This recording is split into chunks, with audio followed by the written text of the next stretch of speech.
Lesson 2 is all about historical criticism. Okay, from the word itself, we are criticizing the document, and from the word itself, criticize, we have to analyze and understand the document or the source itself if ito ba ay authentic or ito ba ay credible.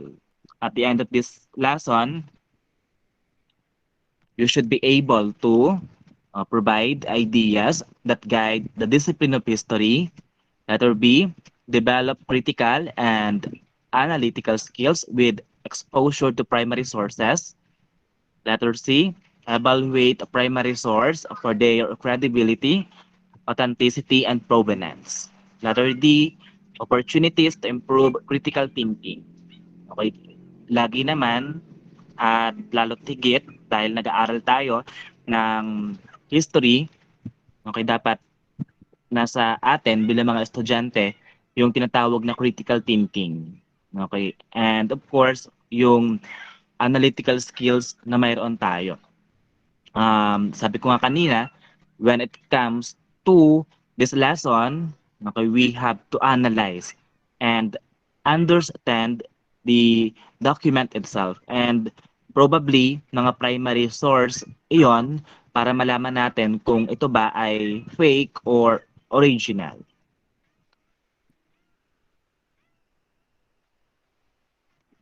Okay, let us define historical criticism. Okay, ano nga bang ibig sabihin ng historical criticism? It is also known as the historical critical method. Okay, last time, we define history. And di ba sabi natin last time, history is the study and interpretation of the past. And history came from the Greek word historia, which means inquiry. If that is the meaning of historia, if inquiry is the meaning of historia, ibig sabihin, it denotes asking questions. It denotes asking questions and investigation of the past events. Okay, historical critical method ay ang method na ginagawa natin when we are analyzing the document. Okay, we have to analyze and understand the document for its authenticity and credibility. Ano ngayon ang historical criticism? It is a branch of criticism that investigates the origin of text or source in order to understand the word behind the text. Ako, di ba, kung titingnan natin ang kahulugan from the word itself, criticism, kapag narinig natin ang criticism, ibig sabihin, kinikriticize natin, hinahanapan natin ng butas ang source or ang document to see the misrepresentation, to see if the document is fake, to see if the document is corrupted, to see if the document is a forge, to see if the document is not the original one. Ibig sabihin, hinahanapan natin ng butas para maitama natin kung ano man yung mga errors or yung mga mali sa document na ito. Okay. Kapag hinahanapan natin ng butas or mali ang mga document, of course, we have to investigate the origin of the text. We have to investigate the origin of the text or source in order to understand the word behind the text. We have to analyze, we have to understand ano nga ba yung nais na ipakahulugan sa atin ni author. Ano bang mensahe yung kanyang gustong iparating sa kanyang mga mambabasa. That is historical criticism. At ginagawa natin ang historical criticism para malaman natin kung ang atin bang source, ang atin bang document ay credible, authentic, reliable, valid, and accurate. Okay, kaya natin ginagawang historical criticism is para malaman kung ito ba ang original na document or ang document man na ito ay fake. Okay, that is historical criticism.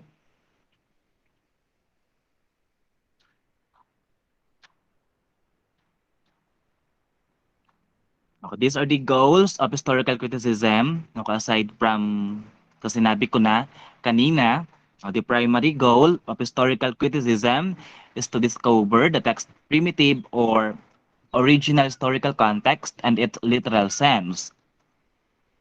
Okay, di ba sinabi ko sa inyo kanina, um, tutukuyin natin kung ang document ba or source ay original. Okay, original at ito nga ba talaga yung kahulugan or mensahe na gustong iparating sa atin ni author. No, that is the primary goal of historical criticism. The secondary goal naman is to seek establish a reconstruction of historical situation, but not just establishing a reconstruction of historical situation. Um, Mahalaga na pagtuunan natin ng pansin yung naging sitwasyon ng ating author at ng ating mga audiences or ng ating mga recipients. Okay, I'll give you an example. Bakit isinulat ni Dr. Jose Rizal ang dalawang nobelang ito, ang Noli Me Tangere at El Filibusterismo? Ibig sabihin, anong mensahe ang kanyang nais iparating sa mga Pilipino? Ang mensaheng ito na gusto niya na iparating sa mga Pilipino ay ang makalaya. O ang makalaya at mamulat ang mga Pilipino na dapat silang magkaroon ng karapatan, pagkakapantay-pantay at kalayaan sa um, mga Kastila during that time sa mga Espanyol. Okay, nagbanggit tayo ng historical situation kung bakit naisulat ni author ang document na to. Okay, unang tanong, bakit naisulat ni author ang document na ito? Why did he wrote it? Okay, ikalawa, what was the message or what is the message of that document to the audiences or to the recipients? Okay, ikatlo, who are the audiences or who are the recipients? Okay, who are the audience of Noli Me Tangere and El Filibusterismo or the recipients? Ang mga Pilipino, ang recipients ng document or text or source na Noli Me Tangere at El Filibusterismo. Sinulat ito ni Jose Rizal dahil gusto niya at ang mensahe na kanyang gustong iparating sa mga Pilipino ay gusto niyang mamulat ang mga Pilipino na magkaroon ng karapatan, kalayaan at pagkakapantay-pantay. Okay, that is the secondary goal. Hindi lang basta natin babalikan kung ano at alamin kung ano yung ating nakaraan. Pero alamin natin kung sino ang sumulat, para kanino ito isinulat o ginawa, at ano ang mensahe na nais iparating ni author sa kanyang mga mambabasa or mga audience or recipients. Okay, let's move on to two types of historical criticism. We have external and internal criticism. Kapag sinabi natin external criticism, it investigates the document's form. And kapag sinabi naman natin internal criticism, it investigates the content of the document.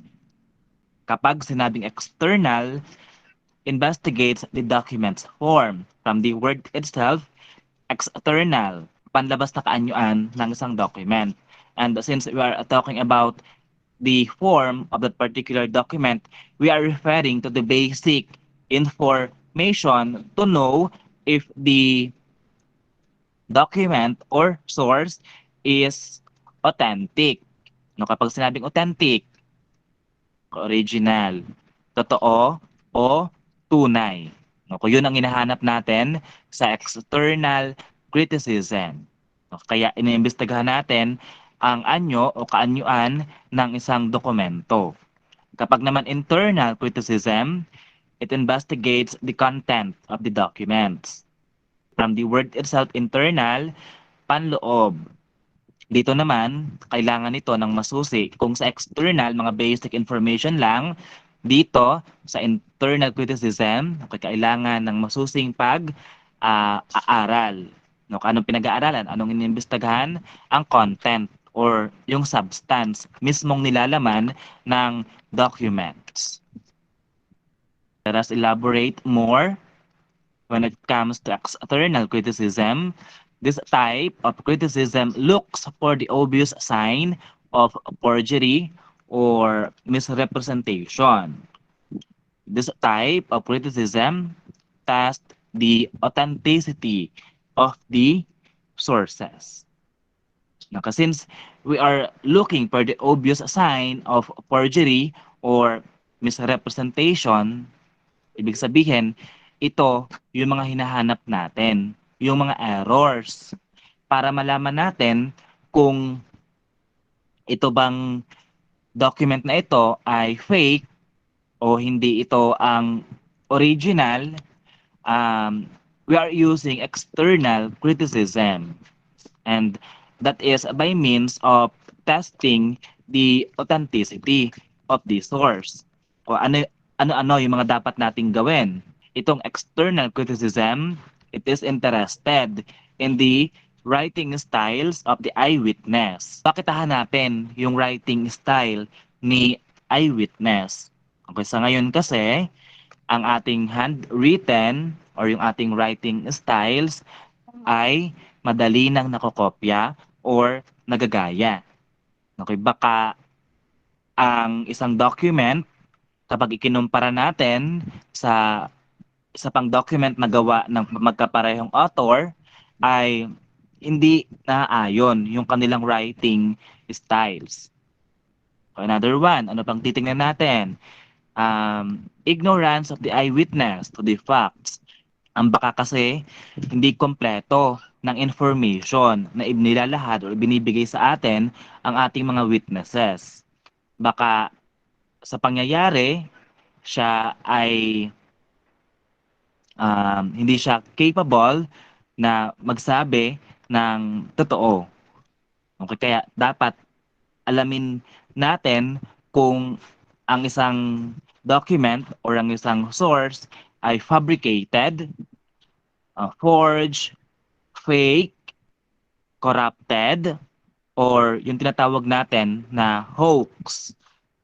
Okay, kapag ang isang document or ang isang data or ang isang source ay nalaman natin na fabricated, forged, corrupted, fake, or hoax, dapat mag-undergo siya ng tinatawag natin na test of authenticity. Bakit?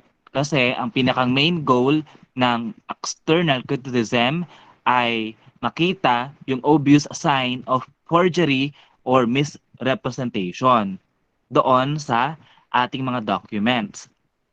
So mostly, ina-analyze ng ating mga historians yung tinatawag natin na original manuscript, kung saan tinutukoy natin yung kanyang localization and date kung kailan ito naisulat or ginawa.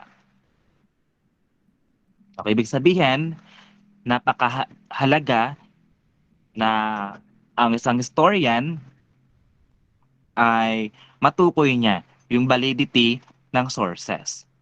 I'll repeat, external criticism looks for the obvious sign of forgery or misrepresentation. Since we are talking about obvious sign of forgery or misrepresentation, we have to undergo the test of authenticity to see or to determine if a certain document or a certain source is valid. Okay, to ascertain the validity of the sources or the document. Yun ang ginagawa natin sa external criticism. At ito yung mga steps para matukoy natin at magawa natin ang tinatawag na external criticism. External criticism, we are investigating the document form or the basic information about that particular document or sources. Okay, number one, for the test of authenticity, the first step to test if a source is authentic is to determine the date of document to see whether it is anachronistic. Okay, determine the date of the document. Pero hindi lang natin basta-basta siyempre i-determine kung kailan ito naisulat or ginawa or nangyari. We have to find if ang date na to, ang date, ang tao, ang mga bagay, ang mga ideas na naisulat sa document na ito ay out of time or out of order. Anachronistic or anachronism means out of time or out of order. Baka kasi may mga naisulat sa document na ito na hindi naman talaga kasama dito sa document na ito. Or maaring may nailagay tayong tao, mga bagay, at lugar o yung date niya talaga ay nailagay natin ng mali or mali yung pagkakalagay natin sa date kung kailan ito nangyari. So that's why we have to determine the date of document to see whether it is anachronistic. Okay, baka out of time or out of order, kaya napaka-importante na sundin natin yung ginagawa ng mga historians pagkatapos nilang i-identify yung mga evidences, yung mga facts, okay, they have to arrange them chronologically. Okay, chronologically in order for us to be reliable. Okay, napakahalaga ng na matuklasan natin or matukoy natin yung tinatawag natin na anachronism or out of time or out of order sa isang document na ito. Bakit? It helps us to test the reliability of a source. Kapag ang source na to or ang document na to ay unreliable, then syempre as a reader or as a researcher or as an audience, dapat hindi natin siya gamitin or dapat natin siya hindi natin siya dapat gamitin as a source of information.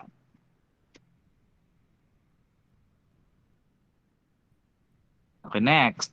The second step is to determine the author's handwriting, signature, or seal. Okay, paano natin gagawin yon?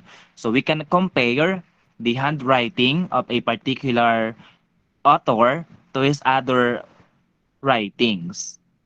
Okay, katulad ng sinabi ko sa inyo kanina, ang handwriting, ang signature ng isang tao ay maaring magaya or makopya na ng ibang tao. That's why we have to compare the handwriting of particular author to his other writings kung magkapareho. Kung yan ay hindi magkapareho, yung stroke ng kanyang sulat, yung kumbaga um, yung tinta ng kanilang ballpen or yung tinta ng pagkakasulat is different from the other one, syempre mayroon ng pagdududa sa atin bilang mga historians, bilang mga audiences or recipients of that particular document. Okay, kaya napakahalaga na we have to determine the author's handwriting, signature, or seal to see if that document is authentic. Number three, looking for the anachronistic style. Okay, for this test, the third step, the third test in determining the authenticity of this source is by looking for the anachronistic style. In this test, you will examine or you have to examine idiomatic expression of the documents. Okay, yung mga idiomatic expression na ginamit mismo sa documents na 'to. 'Di ba? When we say idiomatic expression, when we say idiom, that is the expression, a word or a phrase na mayroong figurative meaning. And conventionally, ang makakaintindi lang nun ay ang mga native speakers. I'll give you an example of an idiomatic expression. Break a leg. Break a leg means good luck. Okay? When you say good luck, syempre, you have to do your best also. May mga salita, may mga phrases tayong mababasa or makikita sa mga documents. And we have to identify those idiomatic expression. That's number 3. Okay, kabilang din dyan, hindi lang yung mga idiomatic expression, pati na rin yung mga spelling. Yan, kailangan nyo din i-check yung mga spelling. Okay, baka kasi iba na. Kasi ang mga documents ay tina-translate natin. Iba na yung translation ni another author para sa kanilang mga ginawa. Yung capitalization, yan, titignan din natin. Yung mga punctuation na ginagamit, yan, kabilang yon sa anachronistic style. Idiomatic expression, spelling, capitalization, emphasis sa punctuation, yan. Yan yung mga tinitingnan natin when looking for the anachronistic style. The fourth test in the fourth test is the anachronistic reference to events. Dapat daw ang date ay kapareho syempre doon sa actual event. Okay, that is look for the anachronistic reference to events. Dapat yung actual event ay syempre tugma doon sa date kung kailan ito nangyari. That is number 4. Let's say for example, if ang isang event na nabasa ninyo sa isang document ay prior to the actual event, then that document is fake or forged. So dapat yung mismong pangyayari ay nakaakma or tama doon sa mismong date kung kailan ito naganap or isinulat or ginawa or nangyari. Next, number 5, the fifth test of authenticity is to look for the provenance or custody of the document. Anong ibig sabihin nito? Provenance means provenance is the place of origin. Ibig sabihin, we are looking for the place of origin of that earliest known history of documents. Okay, kahit saan ito nagmula, um, ano man ang pinagmulan ng document na ito, dapat nating mahanap or matrace yung kasuluk-sulukan or yung pinag-ugatan ng document or source na to. That is the fifth test of authenticity. Look for the provenance or custody of the document. We are looking for the place of origin. Kung saan ito nagmula or nag-ugat ang document na ito. And the other two tests of authenticity is the semantics and hermeneutics. Gawin nyo lang number 6 ang semantics. Pagsamahin na semantics and hermeneutics. Number 6. Semantics is the linguistic study of meaning. In this test, semantics, we have to determine the meaning of the text and words of the source.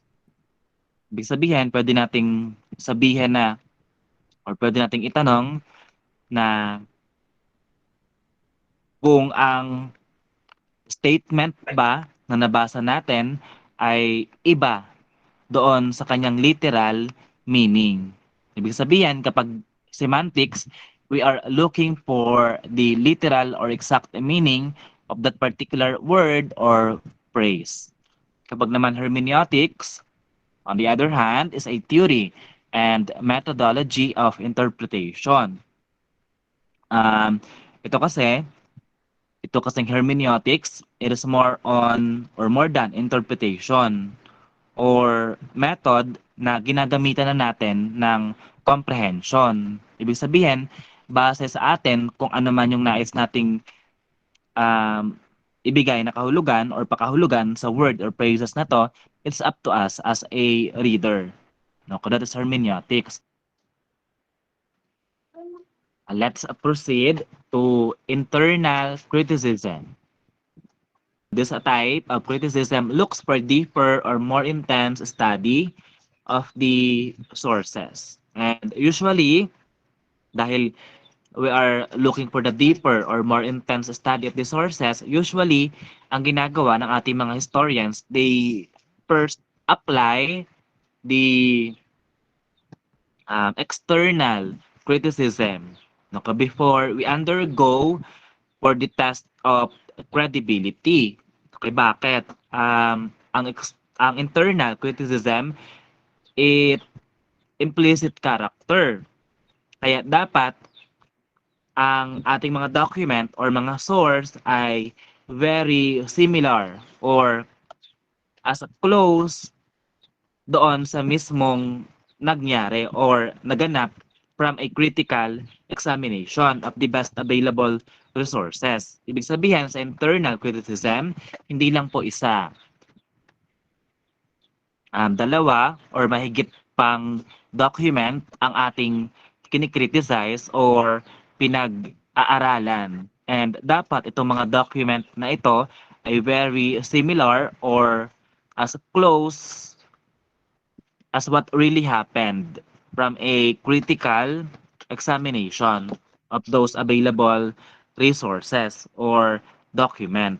Ibig sabihin, internal criticism, we are investigating for the content or substance of a document. And kabilang na dyan, yung author's point of view. And dahil iniimbestigahan natin ang content or substance of a document and the author's point of view, we undergo um, we undergo test of credibility. Okay, for us to identify if ang document ay accurate. Ibig sabihin, we are looking for the accuracy of the content or substance of a document. Dahil gusto natin na very similar or close or as close kung ano man talaga yung nangyari from a critical examination of those available resources. Dapat ito ay accurate sa isa't isa. That is internal criticism. Let's move on to test of credibility. Okay, ang una dyan, the first step is the identification of the author. Okay, bakit natin kailangang i-determine yung pagkakakilanlan ni author? Identification of the author. Okay, dapat ang gawin natin dyan is to determine if si author or si witness is reliable or kung siya man ay consistent. Ang gagawin natin, dapat i-kumpara natin or pagkumparahin natin yung kanyang mga gawa sa kanyang iba pang nagawa ng mga document.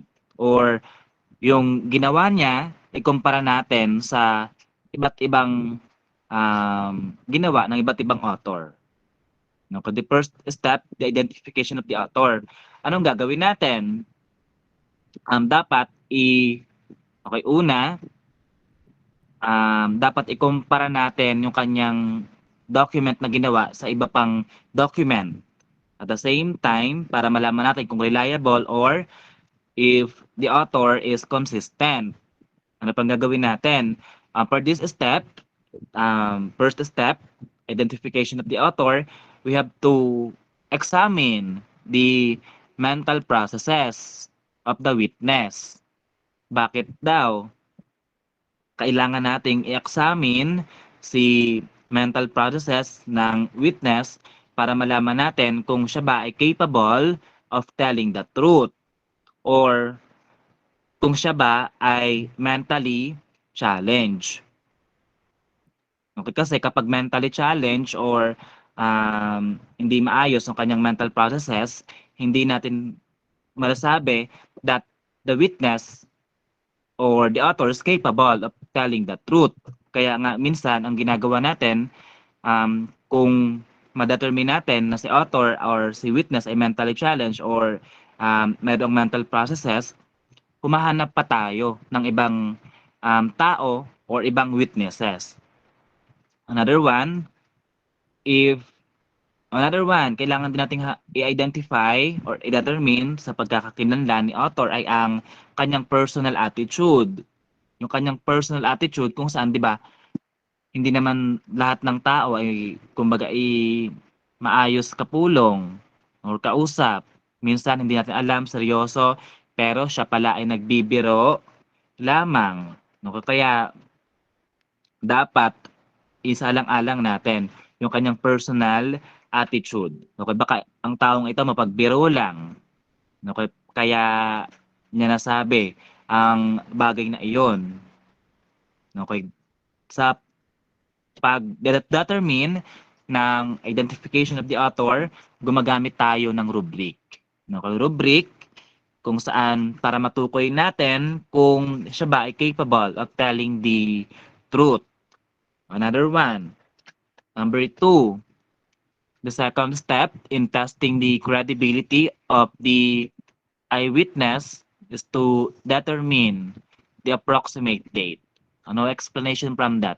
Okay, basta i-determine ninyo kung kailan talaga, eksaktong date kung kailan nangganap or isinulat or ginawa ang document or source na to. And number three, ability to tell the truth.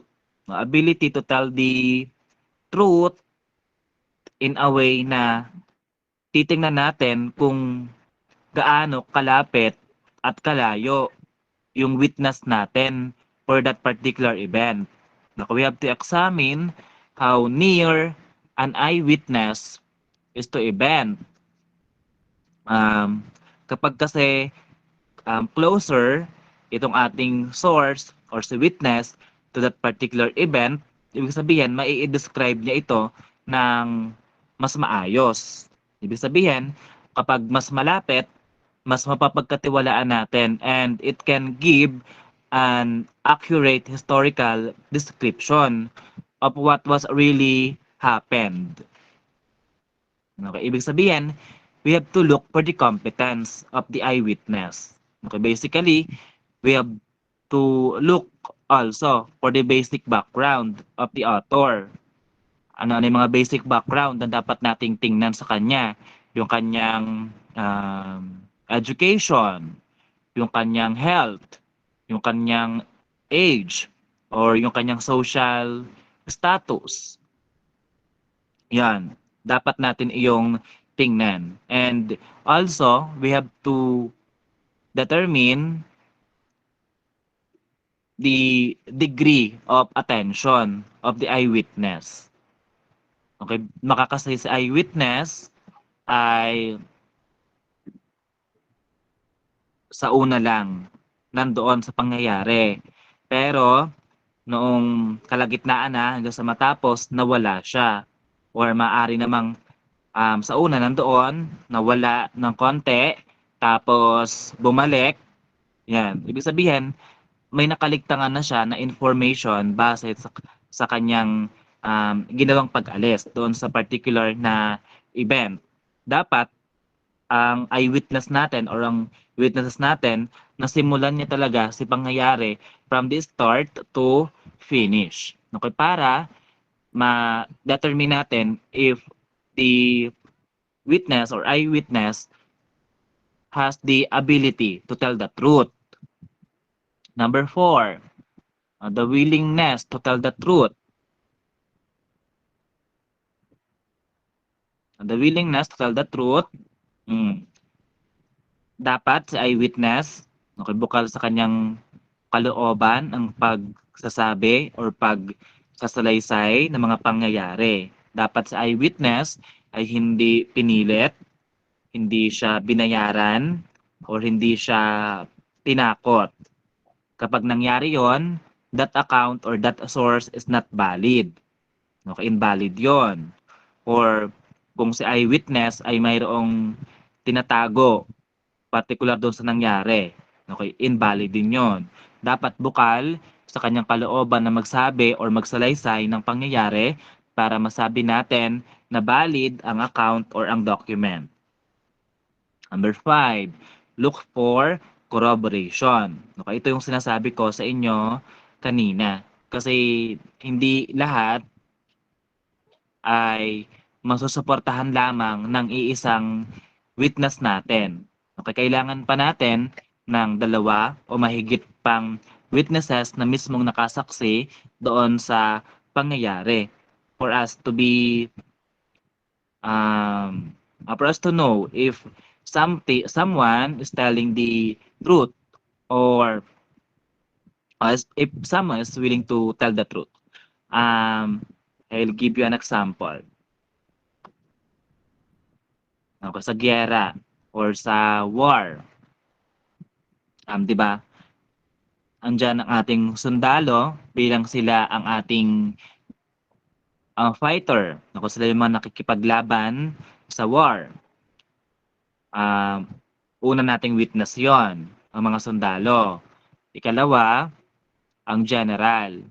Kung nandun sa general, sa giyera, at siya nagko-command, ibig sabihin, pwede rin nating maging witness si general. Nandun din sa doktor, kasi syempre yung mga sugat ng mga sundalo or kung sino man, kailangan ng doktor para gamutin.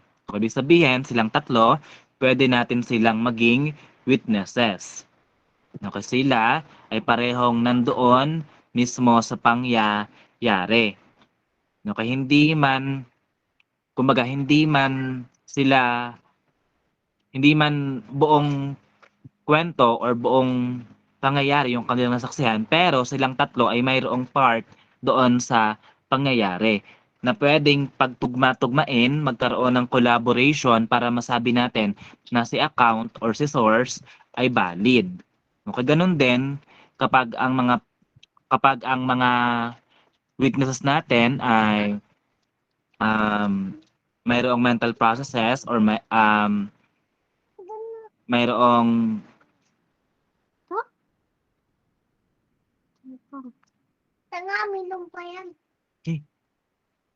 mayroong mental process or ang ating witness ay mentally challenged.